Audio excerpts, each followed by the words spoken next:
Hello, I'm Larry Johnson. This is Countercurrents. This is going to be a different kind of show today. I will not be interviewing anyone other than myself. I have just returned from quite an adventure in Moscow.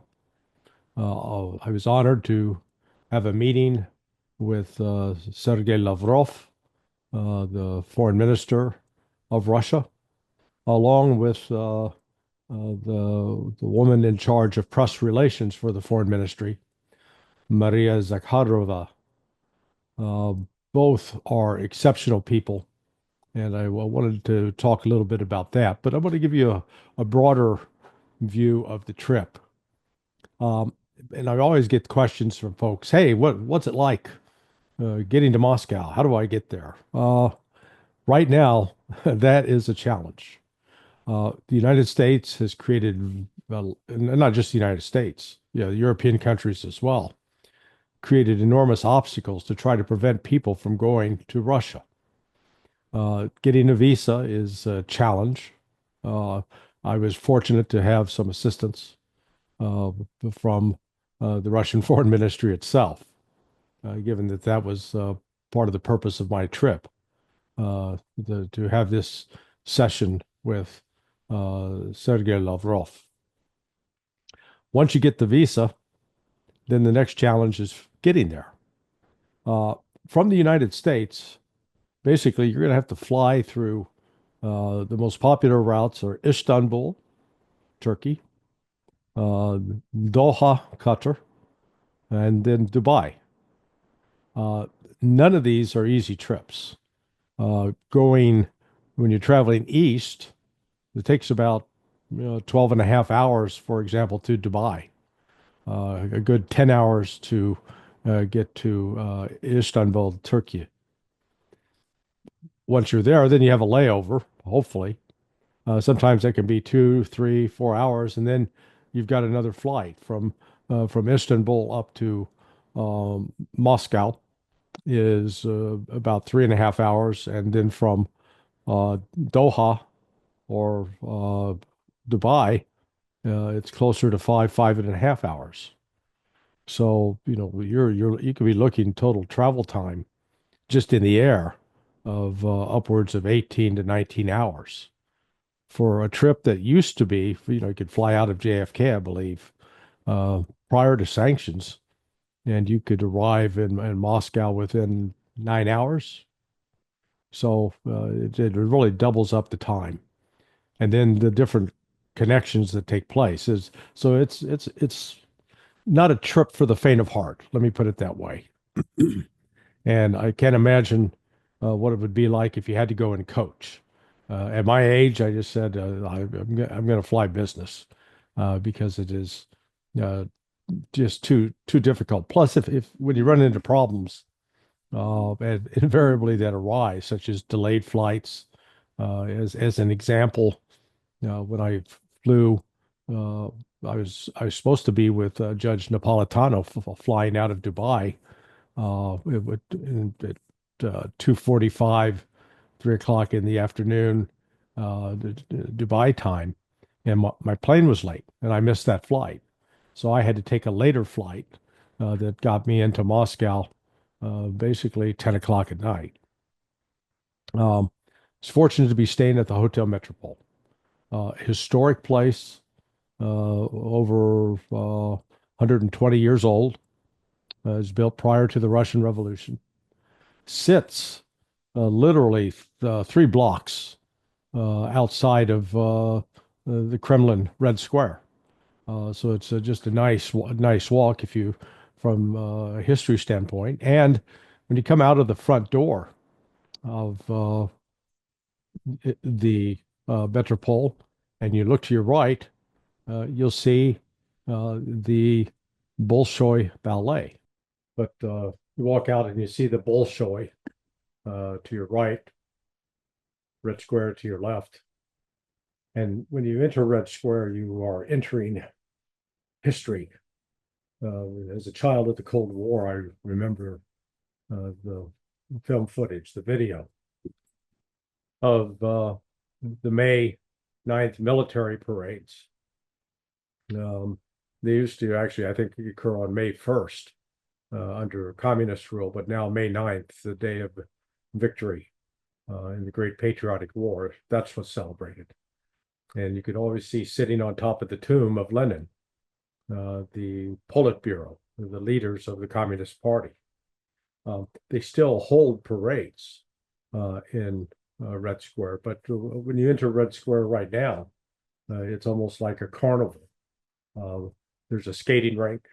There are food booths and vendors selling, touristy stuff. Um, and all around it, to one side is the historic GUM.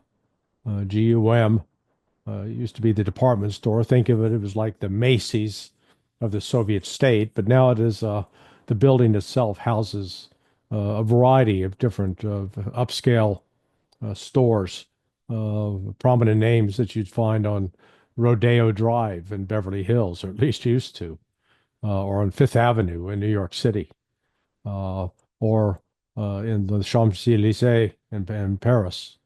It just, a magnificent collection. So um, got settled into the Hotel Metropole, and the next day began uh, fairly early. Uh, we were uh, originally supposed to meet at the foreign minister's official residence on Friday, but instead, change of plans. And I was there with Judge Andrew Napolitano, which interestingly enough, even though we've been, let's call ourselves video friends, email friends, telephone friends for years, we had never actually been in the same room together. And so this was our first historic meeting took place at breakfast in the magnificent breakfast room at the Hotel Metropole. Uh, at 9:30, we piled into vans and drove out to a school that was founded and funded by Konstantin Malofeev. Uh, Konstantin is a Orthodox Christian. He is described in the West as an oligarch. He was wrongly sanctioned for being election interference. I mean, it's just laughable because uh, Konstantin was not manipulating or pulling any strings for anybody in the United States. Just absurd. But Konstantin, instead of being a bitter man, has invested his money in the future of Russia. He's founded a school, the St. Basil's Gymnasium, and gymnasium not in the sense of a place where you go to play volleyball or basketball or do exercises, but more in the traditional German sense of that word. It's a school dedicated to teaching a classical education to children from grades 1 through 11, which encompasses a pretty broad curriculum that's also founded in the Christian faith, in the Russian Orthodox Christian faith. And they built a special cathedral there, St. Basil's, at the gymnasium. And the children, there are a few who reside on the property, others who travel there every day. Uh, just getting a chance to see the curriculum, which includes, and we had this discussion amongst ourselves. There, I was with Judge Napolitano and Mario Nafal. We talked about one of the things that is disappearing in the modern age is the ability to write in cursive in the West, and that process that you have to go through, learning how to write, how to construct letters, and be able to write and connect them. That physical motion ends up wiring the pathways, neural pathways in the brain. It's actually a way to help build intelligence and the capability for critical thinking. And it's one of the reasons that we're seeing the West in trouble now, that people are moving away from learning how to write in cursive. In fact, many kids today who are age 14, 15 look at a page of cursive writing, they think they're reading Arabic or Hebrew or some ancient script. They can't even read basic English written in cursive. So that's one of the things that Constantine's school addresses, but it's that's only a minor part. But I must confess, I did see the work of a 2-year-old girl, and it looked like something that had come off a printing press. Just really impressive. But the kids are taught languages, and it's an expectation. You're going to come out of that school speaking at least one, if not two languages. And English is a popular language. Chinese is becoming a more popular language. So the encouragement to embrace other cultures is certainly part of the curriculum. But we spent our day there, and I've recounted this on a different interview with Judge Napolitano and also with Danny Davis, his deep dive program. While sitting at lunch, Judge and I were sitting side by side. Uh, Konstantin was there. Professor Alexander Dugin was there, the dean of the school. Uh, a former Russian diplomat, a friend by the name of Michael, was there. And I asked the question because we got talking about World War II. I said, how many of you have a relative connection to somebody who died in the Great Patriotic War? Every single one of the Russians raised their hand.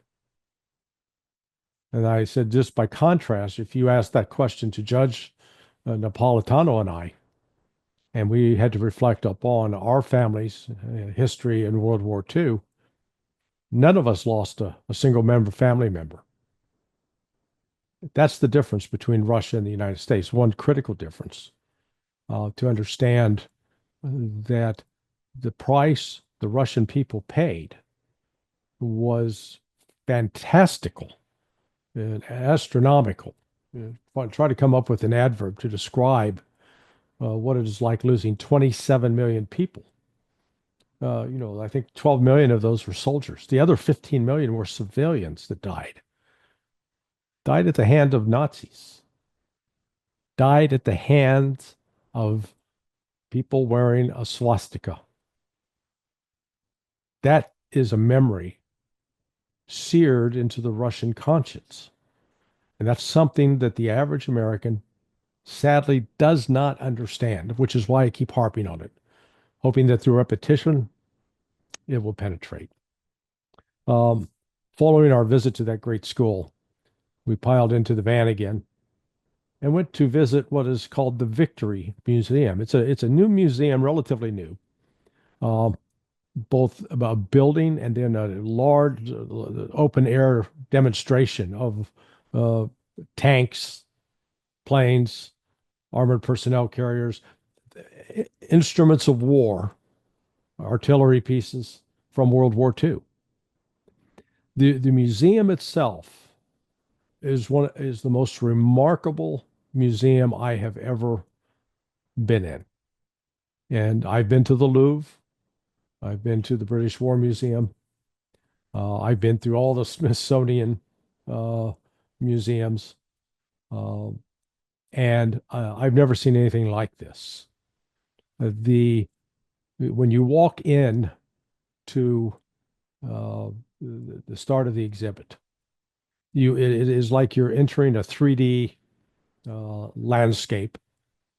The attention to detail, it is as if they were creating a movie of World War II and they had to stage the set. And boy, you're taken from the beginning.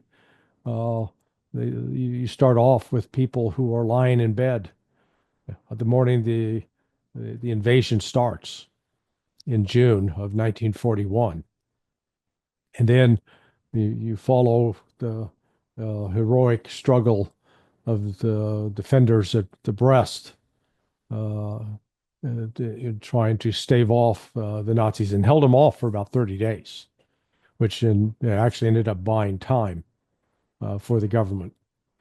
But it is a chronological walk through the ruins of war, and it terminates in Berlin. And that particular room, again, is reminiscent of some, having been to Berlin, uh, I've seen the walls, but not the rubble that was on display. But it is moving and powerful because it helps you understand that uh, what makes the current crisis with respect to Ukraine relevant is it's not just a Russian talking point to cite World War II and the presence of Nazis.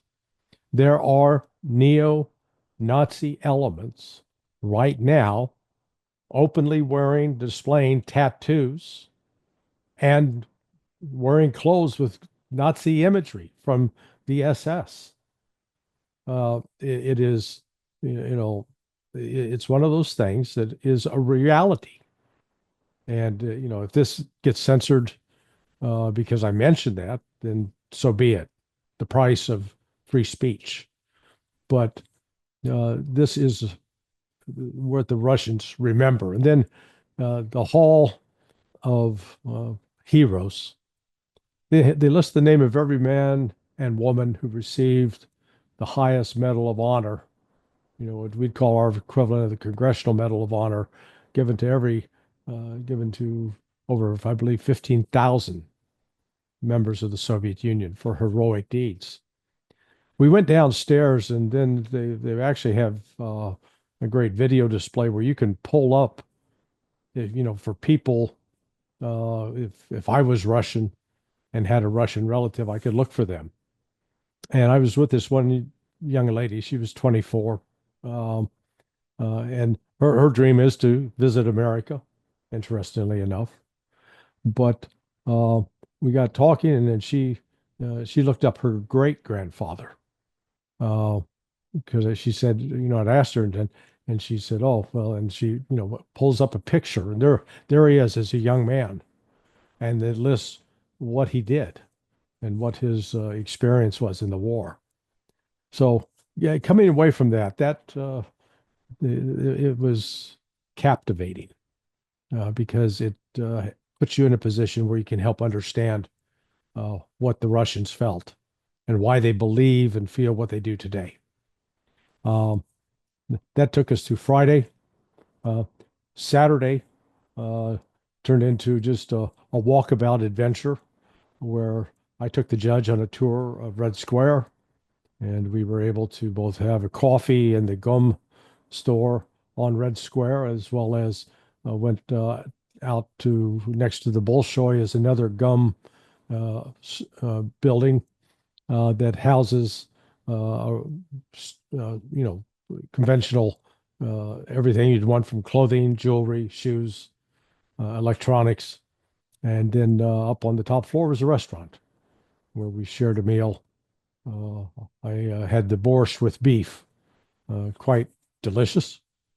Then we were taken on a tour of the afternoon to see the uh, a museum about the French invasion of Russia in 1812, and then the horrific nightmare that the French suffered in their retreat from Russia, battling both the weather and the Russian army. A defeat that was handed upon Napoleon and stands today even as a reminder. Don't invade Russia. It will not doesn't turn out well for either the French or the Germans. And we're was learning that it's not turning out well for the Ukrainians either. um, we discovered to our chagrin on Saturday afterwards when we tried to get to a restaurant that it's International Women's Day. Now, in the United States, we don't really celebrate that, but International Women's Day uh, is a combination of Valentine's Day and Mother's Day. think of those two holidays in the United States, because in the United States, Valentine's Day, you usually have to go get a reservation weeks in advance to take out your significant other for food and an evening of romance. And on Mother's Day, same thing. You want to take mom out. Usually the restaurants are just solidly booked at noon. Well, when we tried to find a place to eat, every place was solidly booked that night. But we did manage to find uh, a restaurant. It looked like something out of the movie Pulp Fiction, a diner, where actually some of the tables were actual old cars from the 50s. And you could sit in there to order your food. Uh, this actually was, I think, originally set up by a friend of mine who lives here now in the United States, but turned out a great place, good cheeseburgers. Uh, Sunday brought another adventure. Uh, I had asked about my friend, uh, own my Russian friend who actually owns a firearms range. I'm a firearms instructor, and I said, "Hey, I'd like to go see it." And so we took the judge along, did a 2 hour trip uh, that was south and west of Moscow. Getting to see the countryside, you begin to capture and understand the vastness of Russia, how big it is. The landscape reminded me a lot of northern Missouri, southern Iowa. Um, uh, it could be a little bit Nebraska, except Nebraska doesn't have the trees, the fir trees and the poplars. This is more characteristic of what you'd see in, say, Minnesota.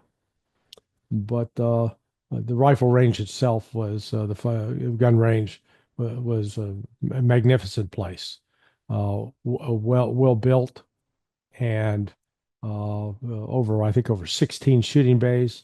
Longest one was 250 yards, so you could really do everything from pistol to carbine to rifle to shotgun, including trap and skeet, which we got to shoot. And I'll see if I can share some of those videos, have those incorporated in this uh, after finish the recording.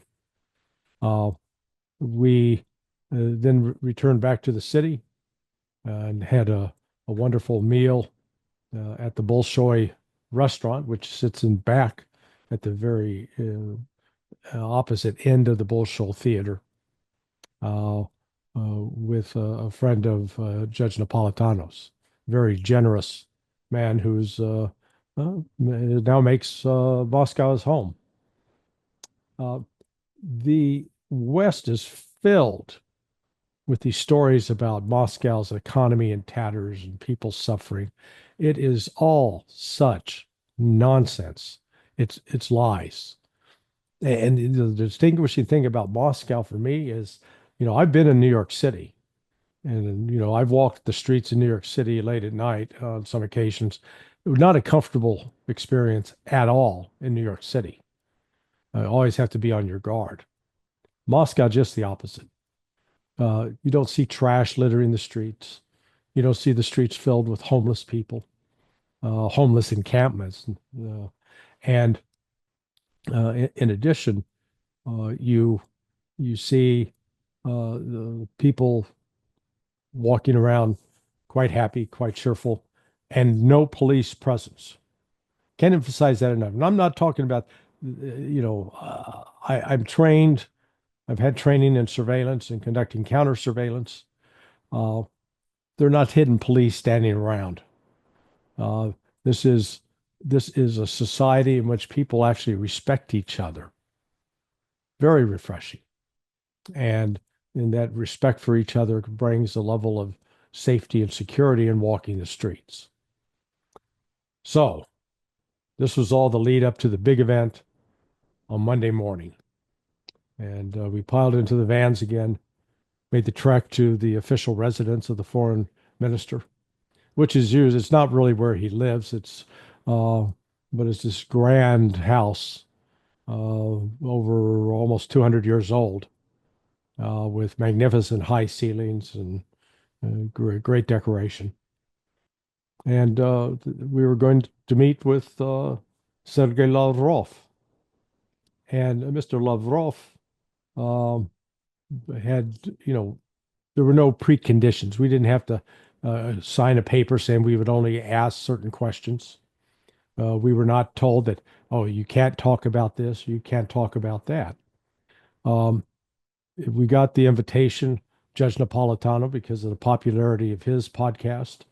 Mario Nafal, who also has a very popular podcast and is known for doing interviews of leaders around the world. A great young man, by the way.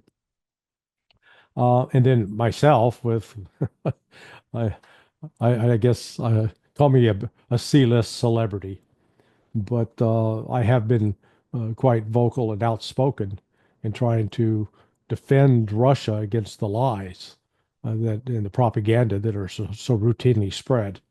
And I guess that earned me some points with the foreign minister. Uh, we were met prior to the foreign minister's arrival by Maria Zakharova, and Maria is just an incredible woman, uh, smart, formidable, charming, uh, and uh, quite just an accomplished diplomat in her own right.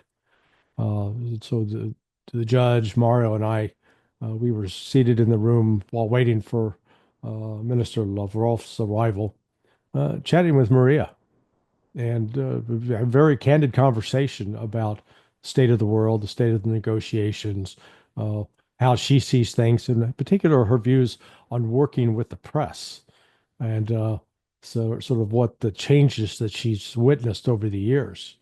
Uh, it is, you know, I'm not divulging any secret to reveal that she shares my view that what passes for international journalism these days is a joke, a rancid joke at that.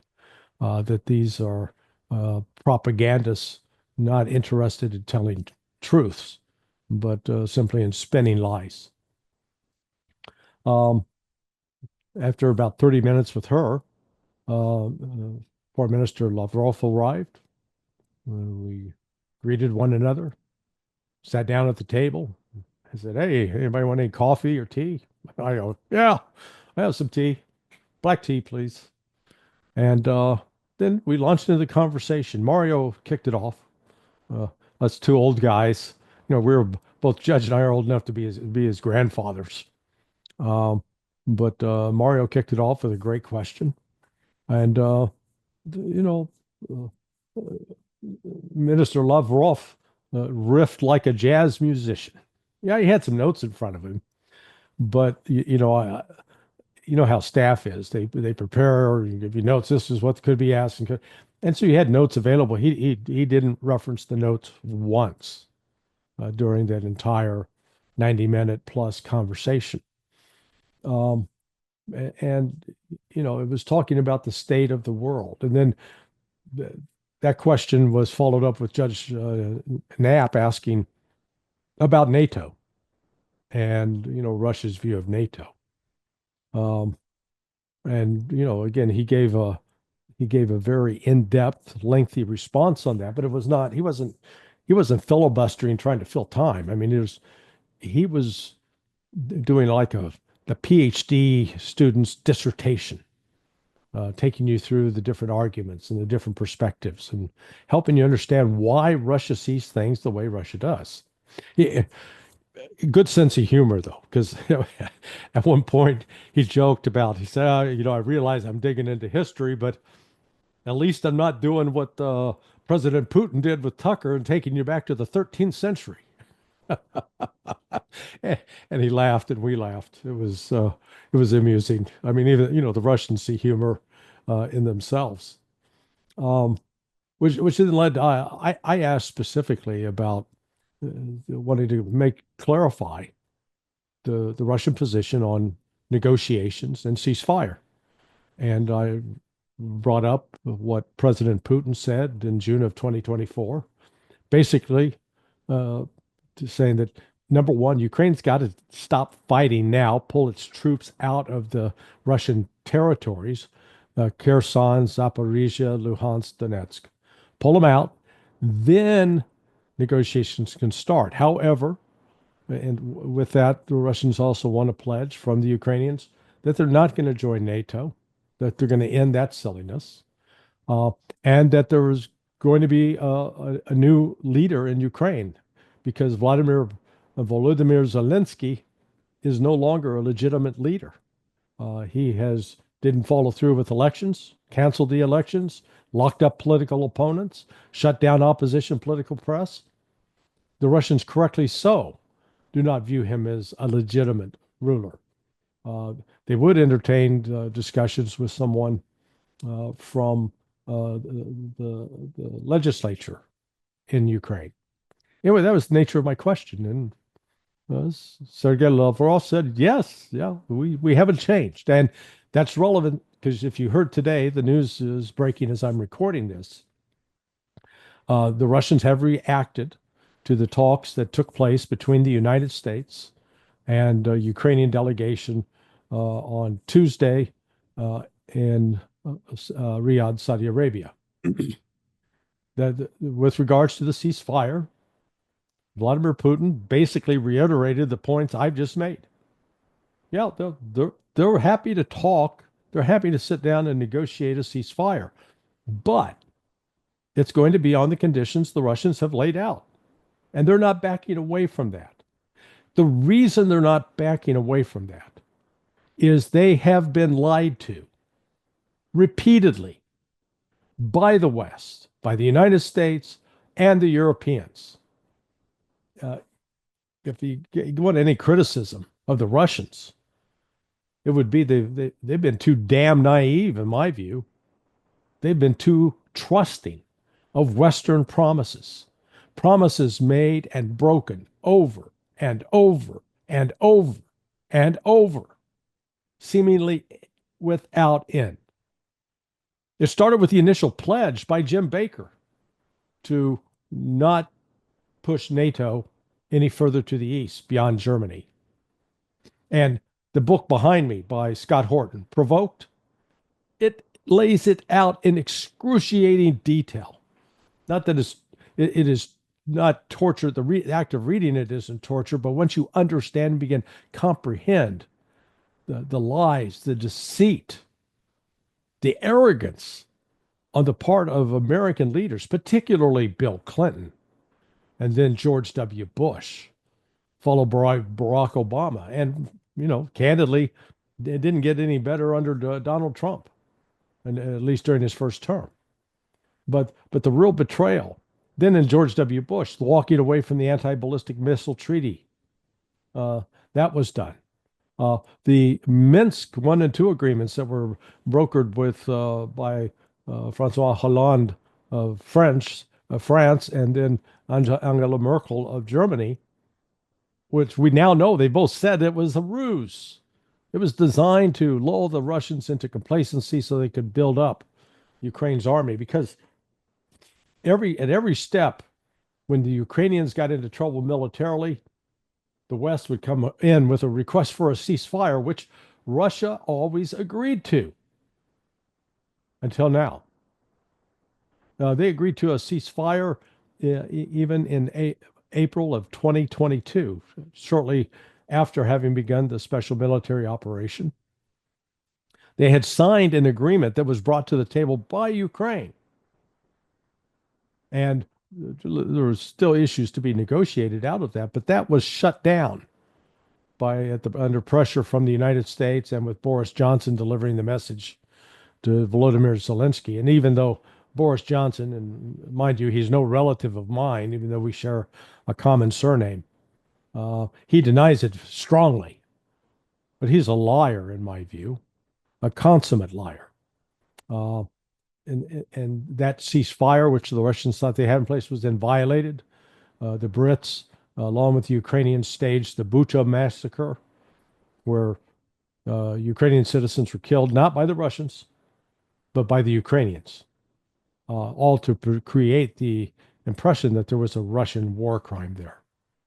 Um, so when you go back over this history of the betrayal of Russia and these attempts to negotiate ceasefire, that's why they've come down and said, "Hey, we got some real clear markers."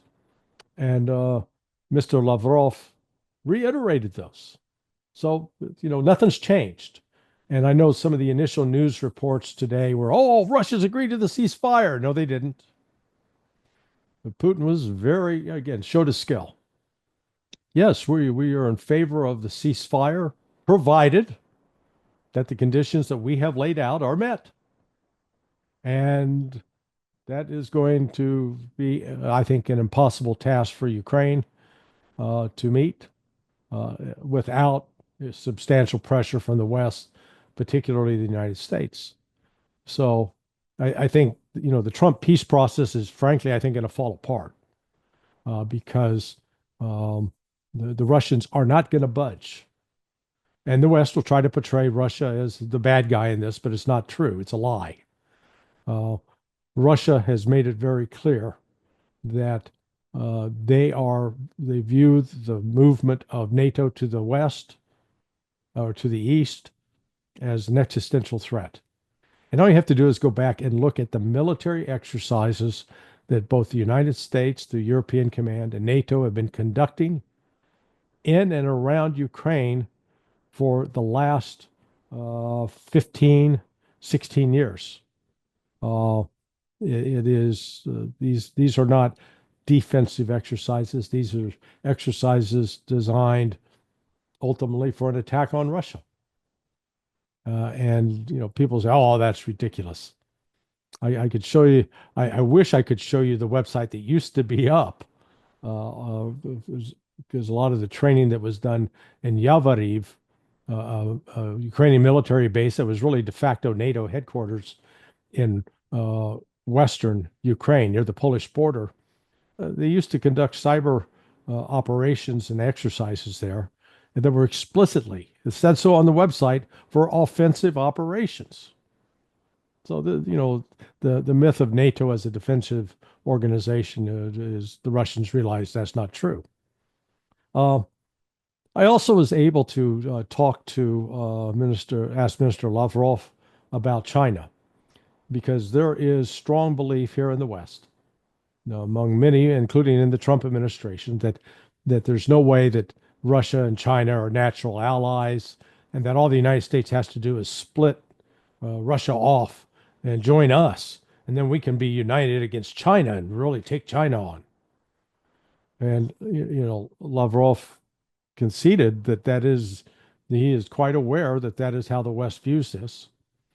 And like any wise diplomat, he said, "Look, China has her interests, Russia has her interests. We recognize we're not going to agree on everything, because we are different countries with different perspectives. But the difference is we respect one another, and we recognize that there's much more to be gained by cooperation across the board, not just on the military front, but the economic front." I mean, right now, for example, as we're speaking, Russia, China are conducting joint military exercises, a joint naval exercise with Iran. Lavrov did have a funny moment, where he observed, he says, "Look, the Chinese, they tend to see things out over a longer horizon," noting that there's just a cultural difference between how Russia views the future and how China views the future. China plays a long, long game.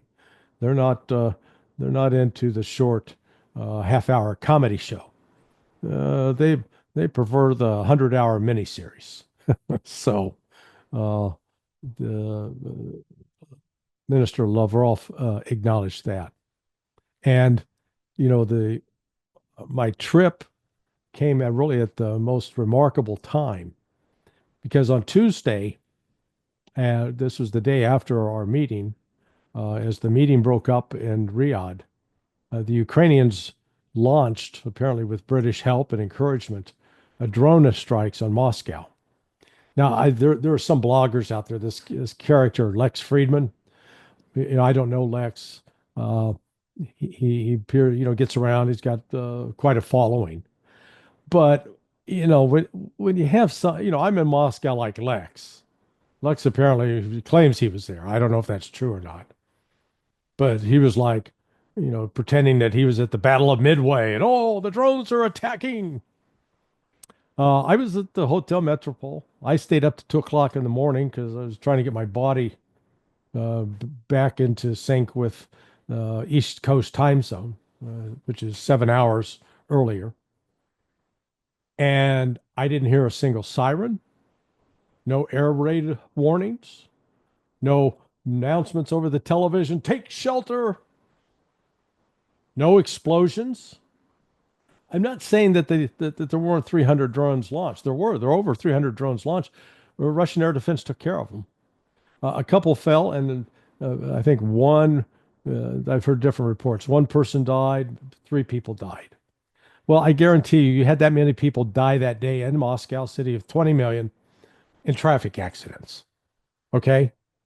So, but it doesn't, in minimizing that in terms of the actual human loss, the principle of that Ukraine is carrying out these terrorist attacks, because these are attacks against civilian targets. These are not attacking military targets. So that's definition of terrorism. Violence against civilians for political purposes.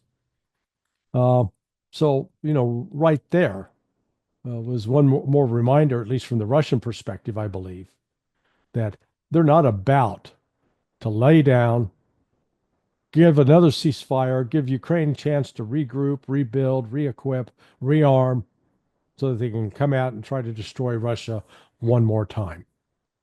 Russia is not going to let that happen. Um, Vladimir Putin, Sergey Lavrov, Sergey Rybkov, Maria Zakharova, they've all made it very, very clear what Russia's position is. Withdraw Ukrainian troops now from the Russian territories. Kherson, Zaporizhia, Donetsk, Luhansk. Cease all military operations immediately. Commit to never joining NATO. Hold an election and eliminate the Nazi elements that right now dominate the schools, the church, what is this newly created Ukrainian bastardization of what was supposed to be a Christian church. Get the Nazis out. Russia's not going to back off of those. That's what this war is about. There's a way to peace for Ukraine if they want it, but that's the road. And if they don't want to take that road to peace, that's fine. Russia will win it. And Russia will claim that victory. Anyway, it is a fascinating place to visit.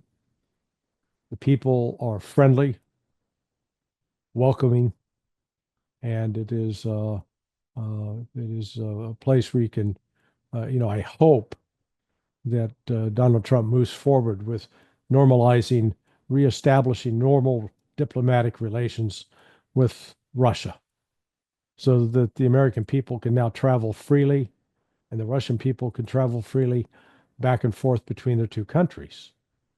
I can tell you, though, if you've lived in Moscow, like I said, a city much larger than New York City by, several, 4 or 5 million people at least, a Muscovite will show up in New York City and be horrified.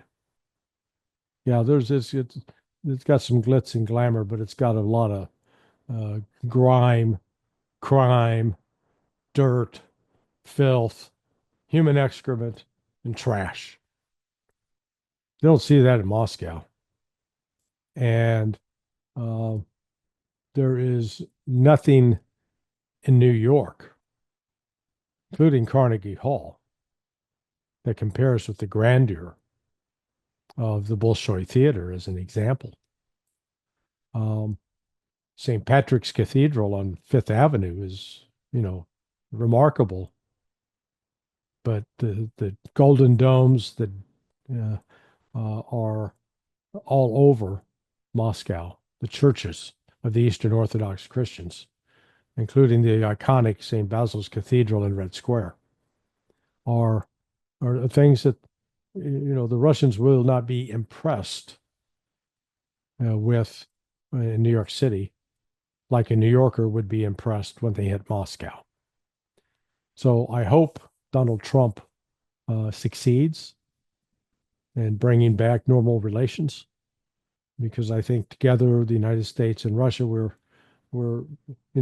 culturally designed to be friends, not to be enemies, and that's one of the things I push for here on Countercurrents, that we find a path forward for peace, that people are we're not having to sit and discuss the murder of civilians, as we're seeing take place now in Syria, these heinous murders by these radical Salafi extremists, or the continuing uh, genocide against the Palestinian people. Uh, that all of this murdering and killing can come to an end, and that we can actually find a way to live together in peace. Uh, that's my hope. That's what I'm committed to trying to do. So that's my trip to Moscow. I hope you've gotten something from it. If you have any questions, you can contact me via sonar21.com, which is, you can get my email address from there. But I thank you for watching this episode of Countercurrents. I'm Larry Johnson. Thank you.